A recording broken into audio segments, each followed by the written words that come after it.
Unfortunately, in this job, we often meet people at the worst moment of their lives. That's common. What's rare is to have a connection to one of those people.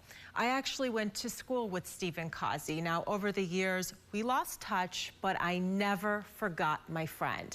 Now, Stephen's husband wants you to know him too.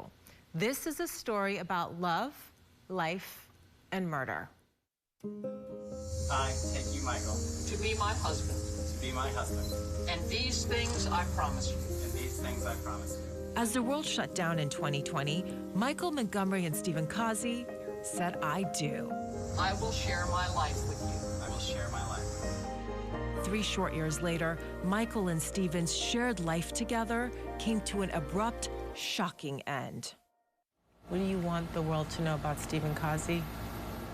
Oh, that he was just so much more than what happened to him. March 21st, attorney Stephen Kazi walked into his office. According to the Largo Police Department, he went to the restroom, then simply vanished. Co-workers reached out to Michael. And I knew right away when they messaged me that something was wrong. Detectives discovered traces of blood behind this door now smudged with fingerprint dust, but no Stephen. You're paralyzed when this is all going on. Like, just panic, just straight panic. 5 days later, panic turned to pain.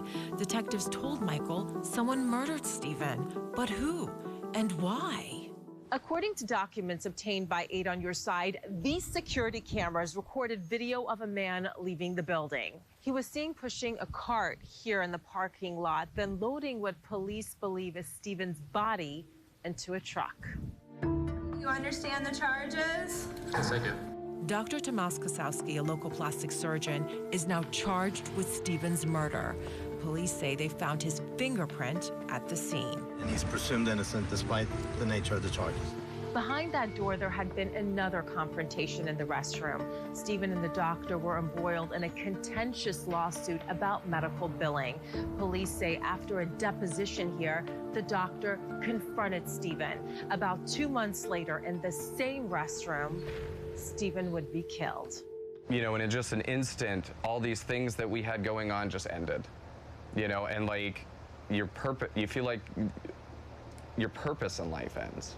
Now Michael's new purpose in life is to tell Stephen's story.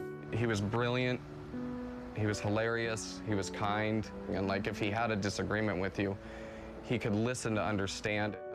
At the couple's home, Stephen's many books line the shelves. Does it bring you comfort to be It here? does. Yeah, this is my temple right now. And on nearly every wall, pictures of their best day ever. He always used to say that to people when they came over. It's like, if you look at all of our pictures, you would think the only thing we ever did was get married. So many beautiful memories, but now so much change. Evening walks with the dogs are now hauntingly silent, and thoughts of what may have gone unsaid flood Michael's mind. It's like, I just wanted him to know how much I loved him. Did he know how much I loved him, you know? And I think he did. Oh, and how Michael wishes he had one more chance to talk with Stephen. Every day when he left work, he called me, every day. And most of the time I wouldn't answer because I was either still working. Hey, babe, it's me. Just calling to see if you needed anything. I'm on my way home. All right, I'll see you in a little bit. Bye. But like, I wish I would have answered those phone calls more. So Stephen believed in being a human first and a lawyer second. That's what he said during a graduation speech in law school. His death has rocked the legal community here in Tampa Bay. I also want to mention that Stephen loved theater. That's what I remember about him. His family tells me before becoming an attorney, he worked on Broadway in New York City. So it was a beautiful life cut short. And the world is, you know, such a sadder place now. And, you know, having known him, like almost his entire life, it's just ironic that you're able to tell the story and really share who he was. Is there any update on the search for his body? Unfortunately, there's not. I reached out to the Largo Police Department, but I want to tell everyone that Stephen's family is so happy with law enforcement. They say they took this seriously from the get-go.